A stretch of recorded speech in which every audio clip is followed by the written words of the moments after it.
दीपक sir, maximum governance minimum government 2014 से मोदी सरकार का यह भी नारा रहा है। ऐसे में आपको क्या लगता है जो 28 सीटें खाली हैं, 28 के 28 मंत्री शपथ लेंगे 8 तारीख को, या संख्या मंत्रियों की अभी भी कम हो सकती है?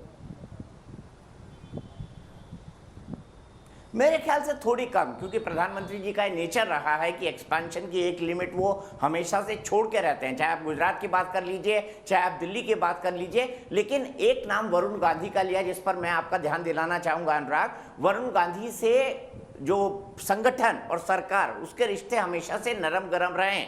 हालांकि वरुण गांधी को इस बिना पर लाया जा सकता है क्योंकि राहुल गांधी और प्रियंका गांधी, खासतौर पर प्रियंका गांधी का उत्तर प्रदेश विधानसभा चुनाव में सामना करना है।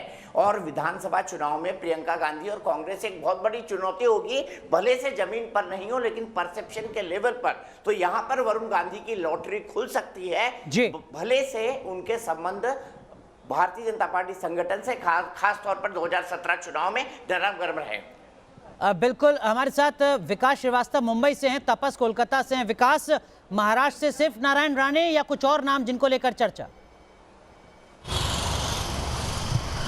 अनुराग, चर्चा तो 4 नामों की है, लेकिन सबसे प्रखरता से जिसका नाम सामने आ रहा है वो खुद नारायण राणे हैं, जो कि दिल्ली के लिए चल भी चुके हैं। मुमकिन है कि आने वाले कुछ घंटों में वो दिल्ली पहुंच जाएंगे। लेकिन उनके नाम पर चर्चा होने की या जेपी नड्डा के घर से उनको कॉल आने की सबसे बड़ी वजह ये बताई जा रही है कि वो शिवसेना के आर्क राइवल रहे हैं।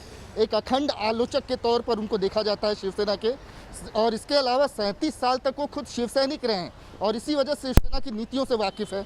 इसके अलावा 2017 के बाद जब उन्होंने अपनी खुद की पार्टी बनाई थी, उसके बाद भी उनका झुकाव बीजेपी की तरफ रहा था। बीजेपी के प्रति वो अपनी निष्ठा दिखाते रहे। तो एक किस्म से इसको इस तरीके से देखा जा रहा है कि बीजेपी के प्रति उन्होंने जो अपनी निष्ठा दिखाई उसका मुबादला आज उनको मिला है। और केंद्रीय मंत्रिमंडल में उनकी नियुक्ति के साथ ही बीजेपी शिवसेना को ये संदेश देने की कोशिश करेगी कि देखिए, जो हमारे लॉयल हैं हम उनके प्रति कैसा व्यवहार करते हैं। ये भी कयास लगाए जा रहे हैं कि अरविंद सावंत ने जब हेवी इंडस्ट्री मंत्रालय छोड़ा था, कदाचित यही मंत्रालय नारायण राणे को भी दिया जाए, लेकिन ये सिर्फ कयास है। इसके अलावा जो 2-3 नाम की और चर्चा महाराष्ट्र से हो रही है वो क्षेत्रीय और जातीय समीकरणों को देखते हुए हो रही है। मसलन डॉक्टर भागवत कराड़, जो कि मौजूदा समय में राज्यसभा सांसद हैं, बंजारा समुदाय से आते हैं और औरंगाबाद से हैं।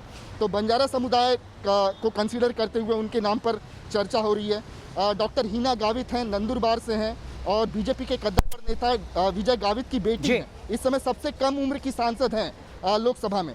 एकनाथ खड़से के जाने के बाद उत्तर महाराष्ट्र में जो रिप्रेजेंटेशन था वो कहीं ना कहीं कम पड़ गया था, लिहाजा उनके नाम की भी चर्चा हो रही है। ठीक है दीपक सर, बहुत संक्षेप में एक बार तपस से भी पूछ लेते हैं। तपस, पश्चिम बंगाल से कोई नाम? जी देखिए, 3 नाम चर्चे पर है। सबसे ज़्यादा संभावना है निशित प्रामाणिक, जो उत्तर बंगाल से आते हैं और बीजेपी के लिए उत्तर बंगाल काफ़ी मजबूत एक गढ़ है।